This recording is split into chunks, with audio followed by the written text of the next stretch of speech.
Hello and welcome to Lessons for Full Spectrum Humans. Today's lesson will be all about the sun's senses and the human endocannabinoid system. So first up, I would like to begin by talking about the sun and the heliosphere. So over here I have an image that I did not create. This is a very scientific representation of the distances that the sun's emanations travel. And you can see that over here we have the sun, over here we have Earth, and that these emanations travel far, far, far, far, far beyond the edge of our solar system.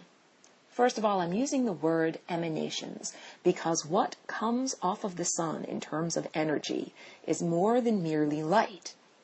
Consciousness emanates from the sun. And this lesson, remember, is all about the sun's senses. So now I want us to begin to think about the sun in a different way than science has probably trained you to think about it. Science usually trains people to think that the sun sends off light in a direction, sending it outward from itself, and that's it. That's the only portion of the journey. Pretty much an arrow going in that direction.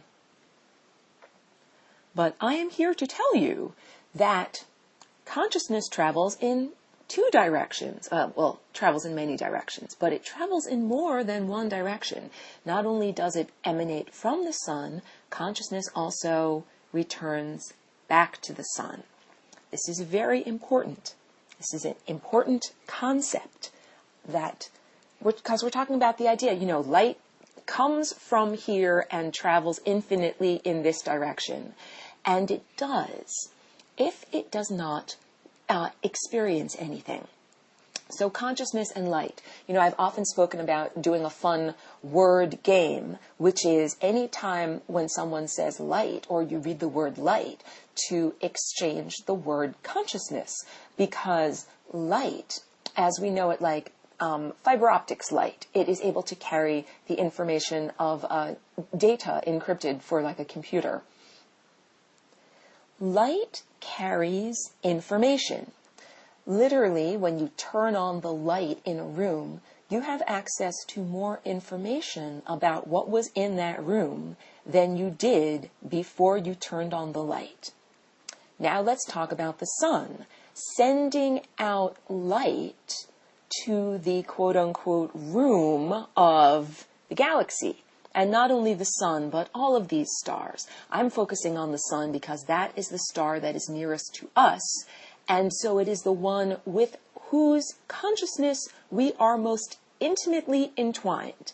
It's like our nearest, closest relative.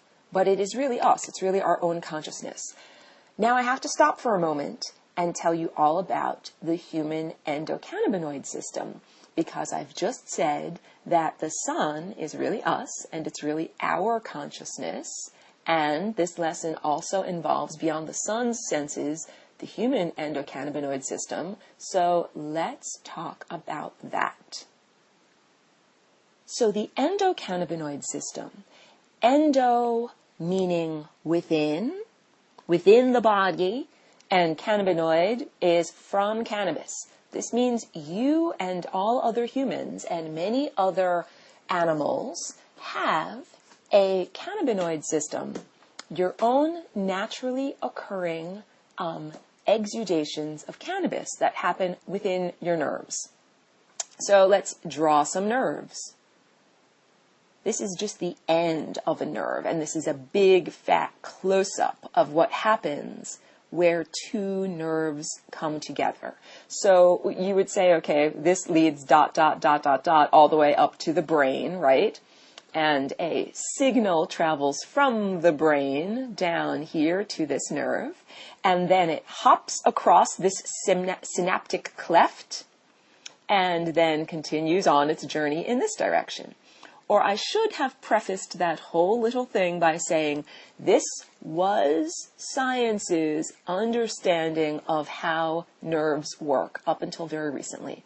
Science thought of the whole nervous system as a series of one-way streets. So that was the impulse that went away from the brain, and then I will change colors to a different, so we won't confuse you. There is a new impulse coming back to the brain, but it would have to travel on a completely different road.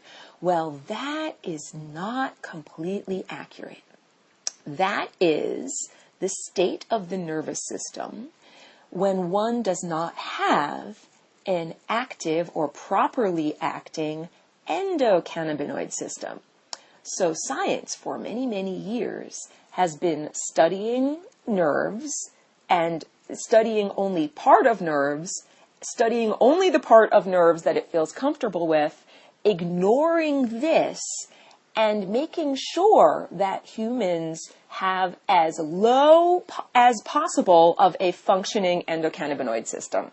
So once again, to reiterate, basically living in denial, ignoring it, not studying it, pretending it doesn't exist, and actively promoting lifestyles that reduce the creation in one's own brain and nervous system of these chemicals. So part of that is, simply not ingesting cannabis. That has been a major part of this time and place, at least for the past 100 years or so, that has been a major social taboo. So essentially, and this is the caveat of science, because science is all about what is observed. Like here's my eye, right? Here's a profile of my eyeball with my eyelashes up here. What I can see is what I believe, according to science. But if I do not want to believe in something, then I will not see it. I will close my eyes to it. Well, this is what's been going on in science for many, many years in terms of cannabis and the endocannabinoid system. So we have, this is the traditional view of how nerves flow in the body.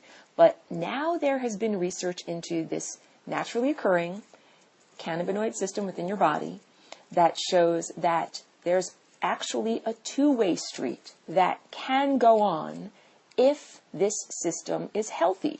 And pretty much science has based its ideas on how things function on systems that aren't healthy.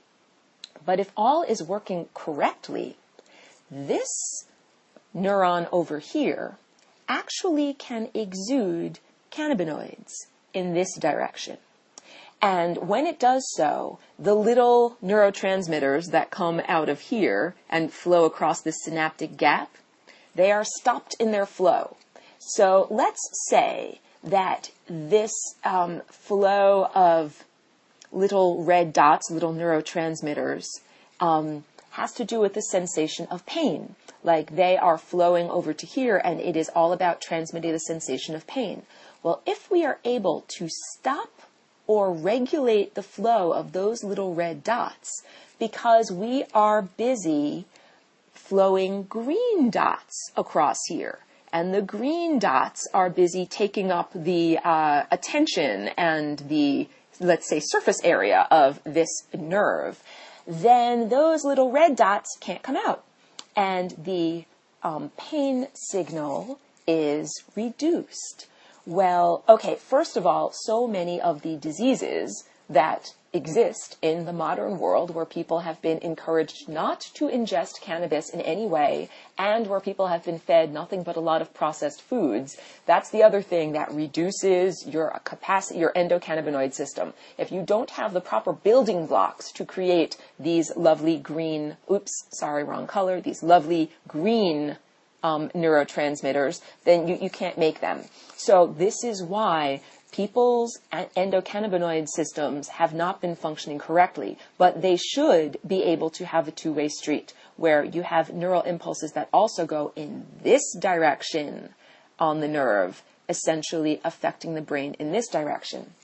So if we think of nerves as like water, I'm just going to switch colors here to a watery color. If you think of this as like a pipe, pipe with or a tube with water that flows through it, right? And let's say, I mean, you've certainly had the experience of having your limb fall asleep due to too much pressure. What happens when you do that? That means it's like you have stepped on the tube over here and the water cannot flow. And then this area over here feels numb. It feels like there's no nerve impulses there. Well, when you remove the blockage, and that water begins to flow again, you feel pins and needles, and sometimes it's very painful because you have a lot of water all stored up here that all of a sudden it's like, woo, now I have to flow, I'm going to flow, flow, flow, flow, flow. So all of that has to do with the flow of energy through one's neurons, okay? So what used to be considered by science a flow of energy only away from the brain or only in one direction is now being shown to be actually a biofeedback loop where energy does flow away from the brain, but then it also has an interaction, some kind of interaction over here, and then there is a response that causes energy to flow back in the same to its source. And that interplay of both blue impulse, green impulse, and red event over here gives yon brain over here a lot of information about what's going on in the body. The brain is analogous to the sun, right over here, the great center of consciousness. Now, I must also be very clear, because in this time and place that I'm speaking from, humanity and science, observational science, focuses a great deal about brain being the container for mind and consciousness. And I've already stated that the sun's emanations are more than merely light. It is more than merely the visible spectrum that I see with my eyeball. It is also consciousness and timelines that I'm experiencing, possibilities and timelines that I'm experiencing as emanations from the sun. And this whole entire heliosphere, the sphere which contains the emanations from the sun, would be analogous to our body, one's individuated human form. And you have, or each one in a body, has a set of senses with which one can perceive what is happening out to the periphery of one's body. Well, so too does the sun have a set of senses that can perceive what is happening out to its periphery. So this is pretty impactful, important facts, because it has an impact on you as a consciousness, as an individual. Basically, it means that your smaller little individual brain over here is a very tiny part of this much larger brain over here. And this much larger brain has senses that extend well past Pluto and go pretty much out to this interstellar area. So now the analogy that I would like to draw is that in exactly the same way that science has erroneously avoided seeing up until this point that the nerve system is not just a one-way street of neural impulses going like this, but is actually a two-way street, a feedback loop of energy being sent out, having an event, and then returning back to the brain with even more information. Science needs to also recognize that the sun does emanate light and consciousness, in an endless direction this way, but that light and consciousness has events wherein it interacts, has a change made to some quality of it, and then returns back to the sun, bringing information with it. That is crucial, that the sun is a biofeedback loop right here in exactly the same way that the nerves within your body are a biofeedback loop over here. And what this means is that the sun knows what you are experiencing. You are an individual, let's say, receptor or a perceiver, enlarging this so you can see the human figure here and we can bring humanity into this galactic perspective.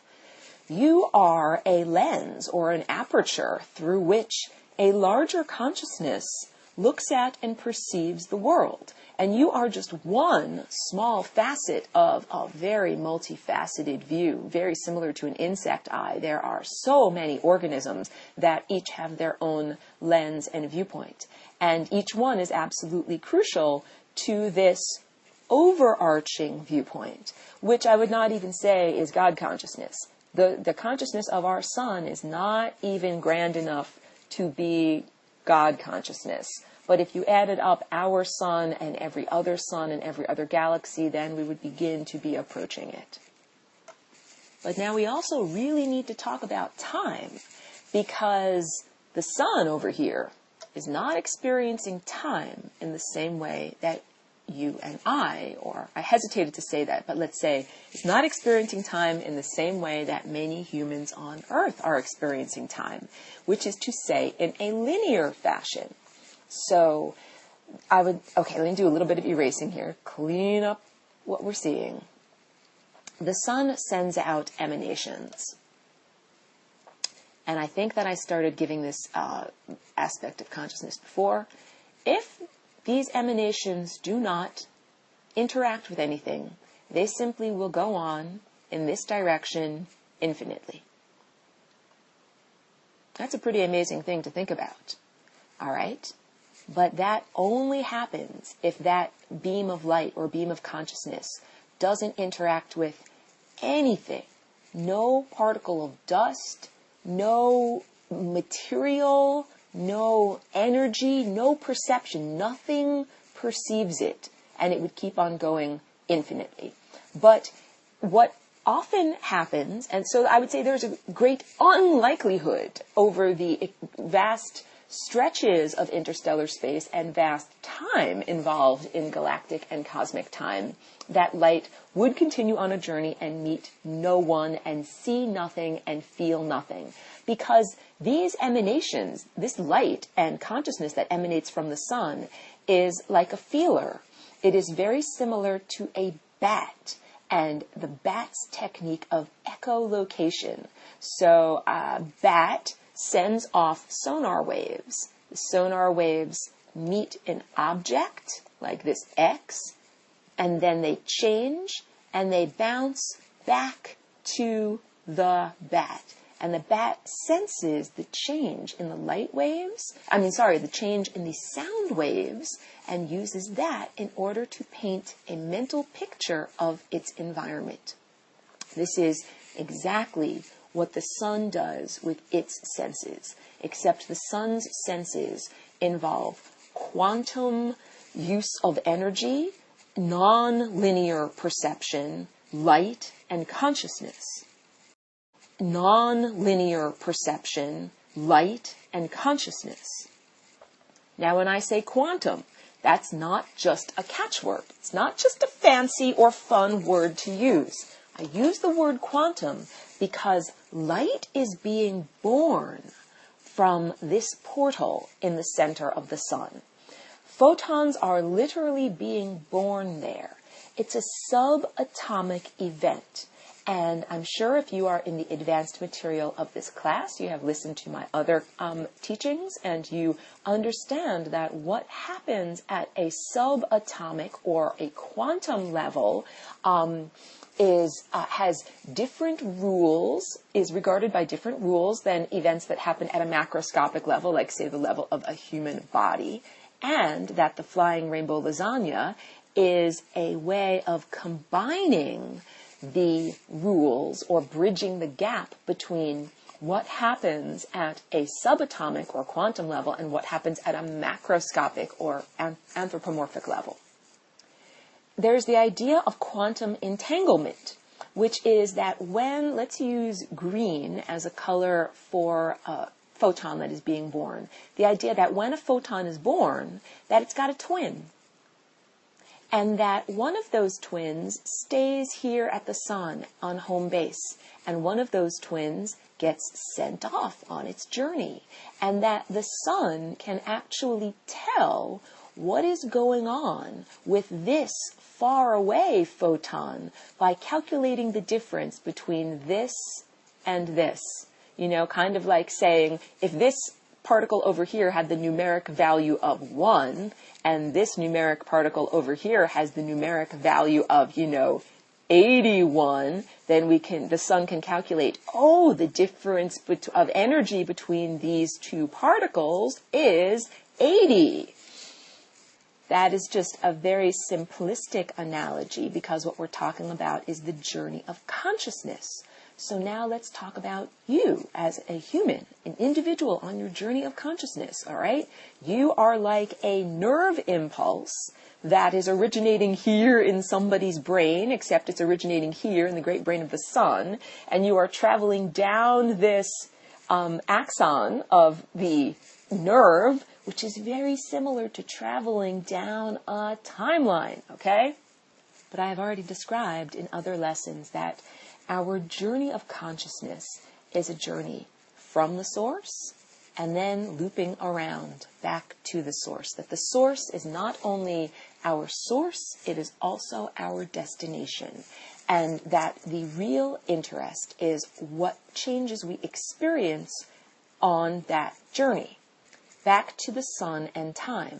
The sun does not experience time in the same way that we do. You could think of the sun as an experimenter.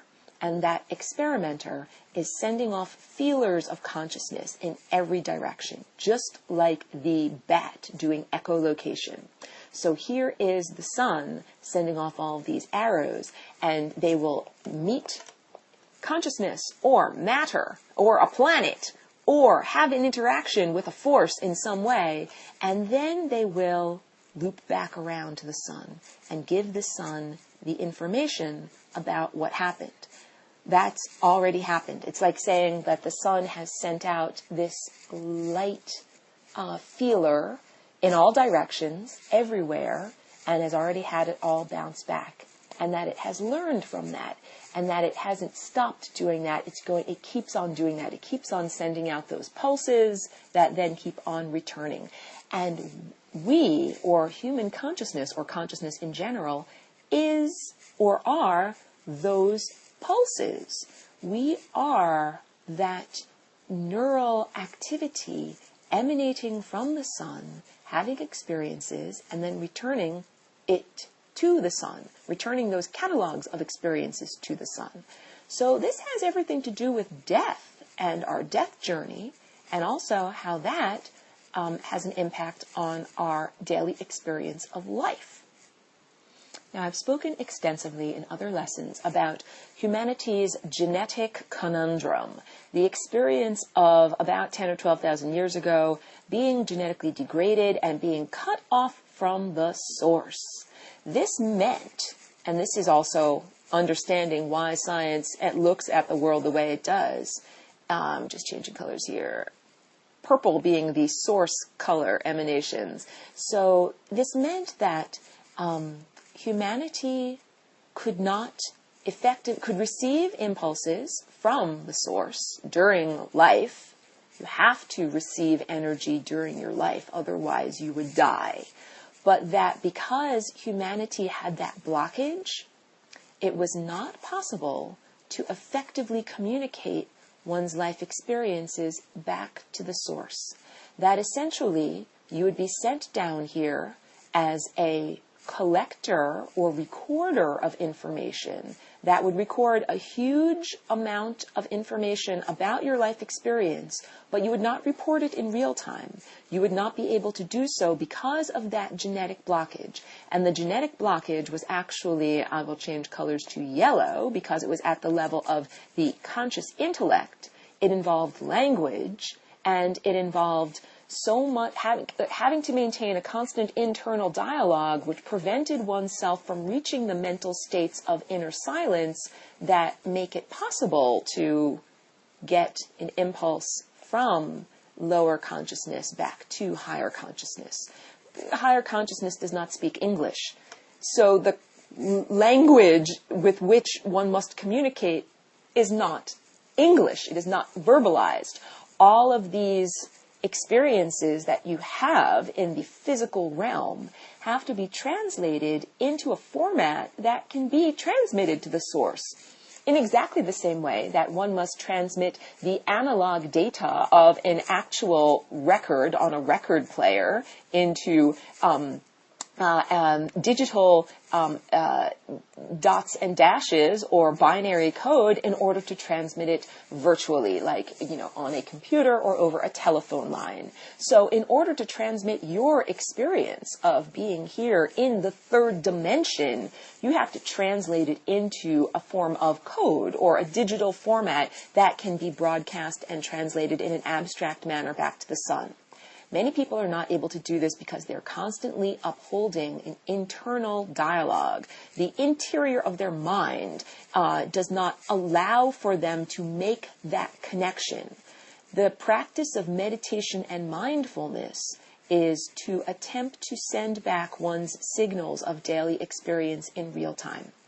Because that is what we were created to be.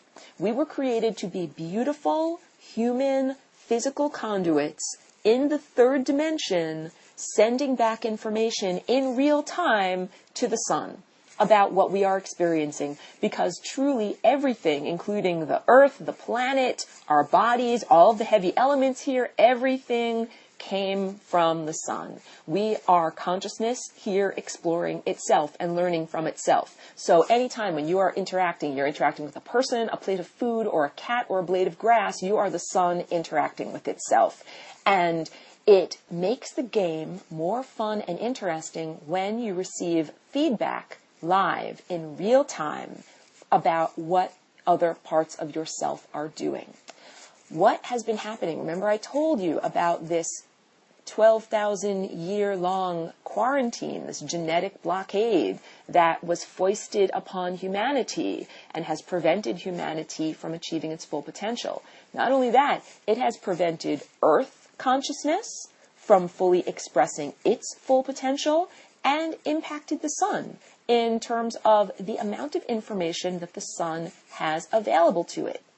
So we all know that it is much more effective, let's say, in having a GPS or a map or some kind of guidance system to get real-time feedback about road conditions and weather conditions and which direction you should be going.